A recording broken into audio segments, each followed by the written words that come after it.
Assalamualaikum warahmatullahi wabarakatuh. Halo semuanya, perkenalkan namaku Nafadina Sari dengan NIM 22070163130. Di sini aku ingin memaparkan materi mengenai intervensi krisis dalam komunitas. Sebelumnya, apa sih intervensi psikologi itu sendiri? Jadi, intervensi merupakan upaya sistematis dan disengaja yang bertujuan untuk memodifikasi pola kognitif, emosi, dan perilaku dari individu maupun kelompok yang berguna untuk meningkatkan kemampuan mereka dalam beradaptasi.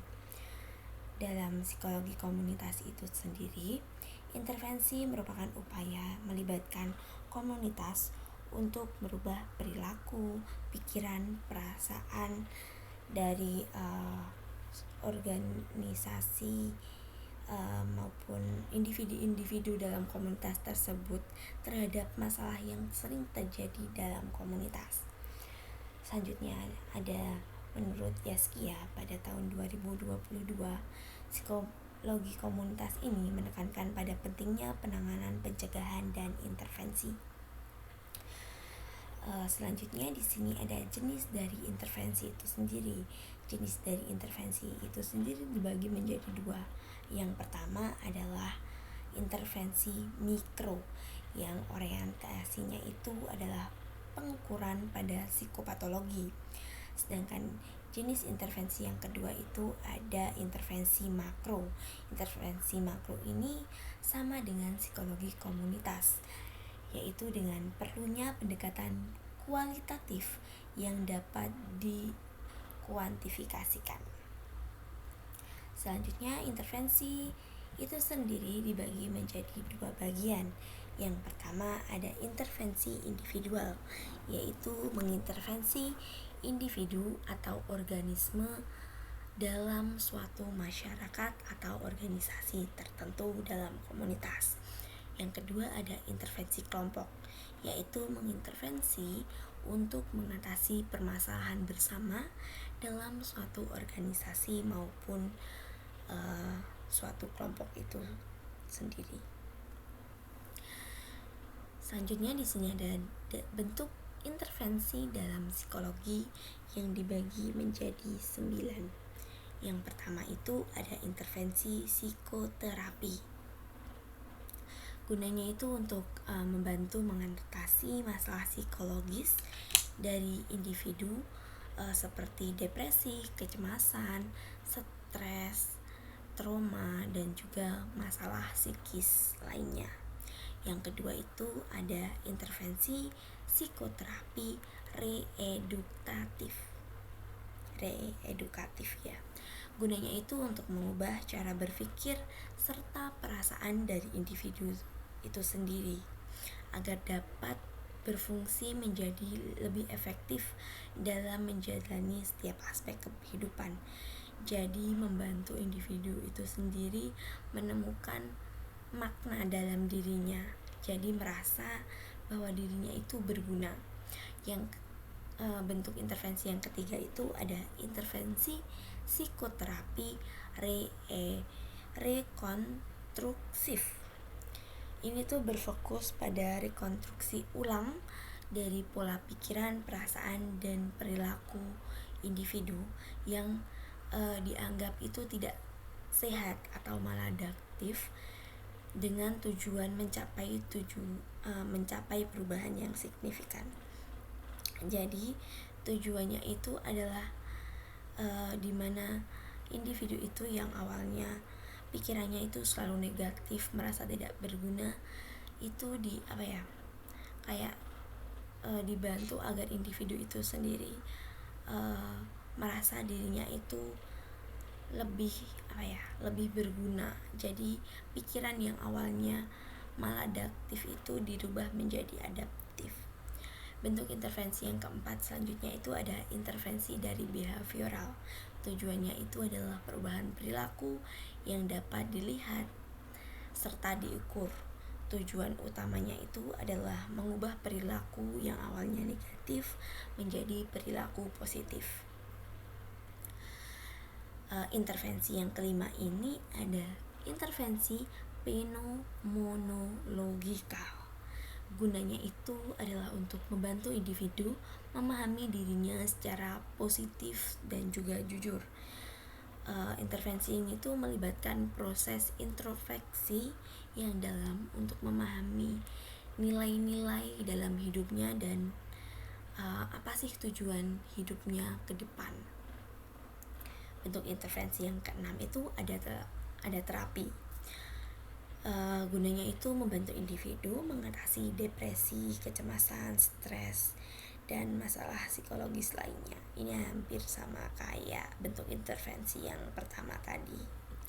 Selanjutnya di sini ada yang ketujuh itu adalah konseling, yaitu membantu individu mengatasi masalah psikologis melalui percakapan dan interaksi, di mana konseling ini dibantu oleh profesional sebagai konselor dan orang yang ingin menceritakan permasalahannya itu disebut konseling.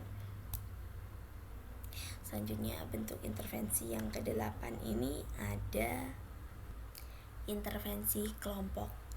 Bentuk perawatannya itu dimana orang yang mengalami gangguan emosi ini ditempatkan pada suatu kelompok dan dibantu oleh profesional. Jadi intervensi kelompok ini dilakukan secara bersamaan, di mana di situ terdapat orang-orang dengan yang mengalami masalah yang sama, tapi dikumpulkan dan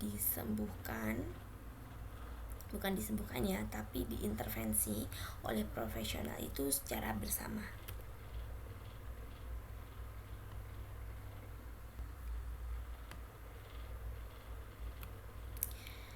Nah, selanjutnya di sini yang terakhir ada bentuk intervensi, yaitu psikologi komunitas itu sendiri.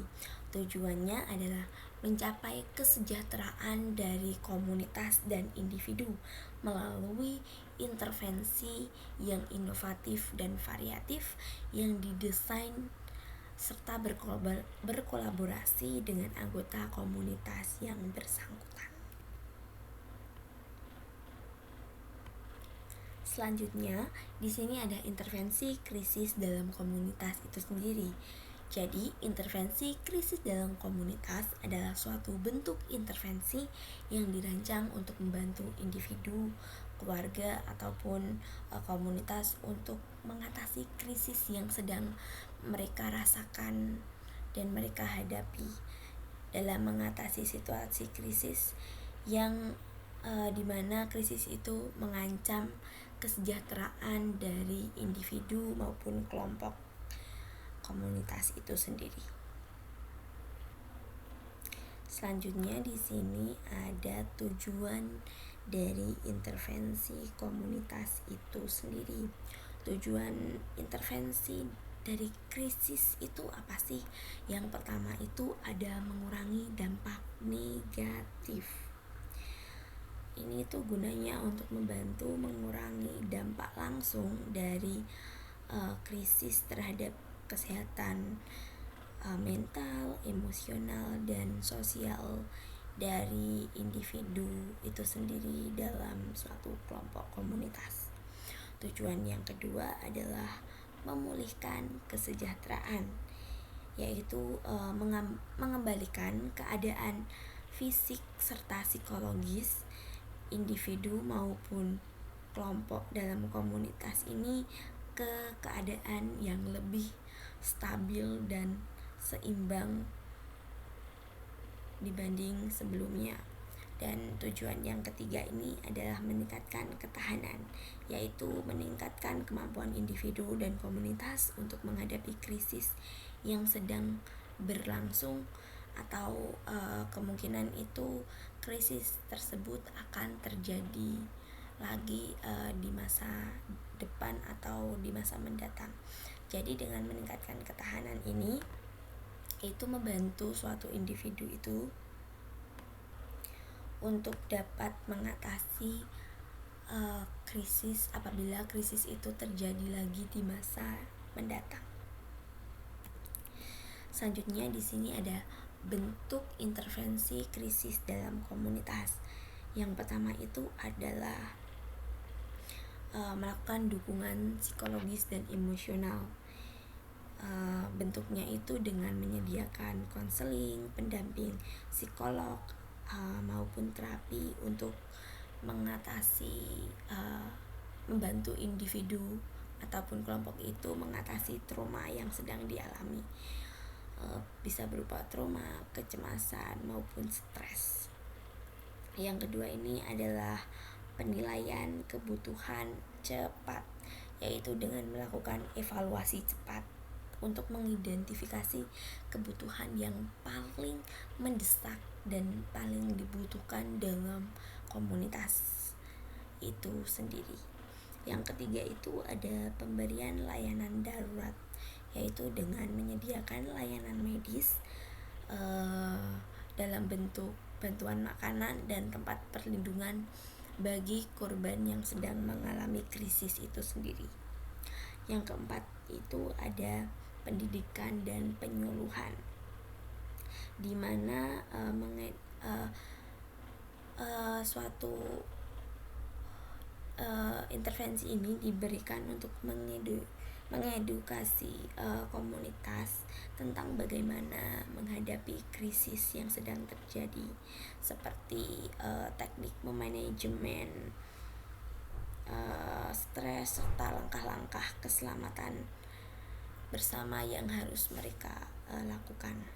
Selanjutnya yang kelima itu ada pengorganisasian komunitas, yaitu membangun solidaritas dan koordinasi anggotanya komunitas untuk saling membantu selama dan setelah krisis. Jadi mereka itu tetap menjadi satu kesatuan ya, tetap bersama menghadapi apapun krisis yang sedang terjadi.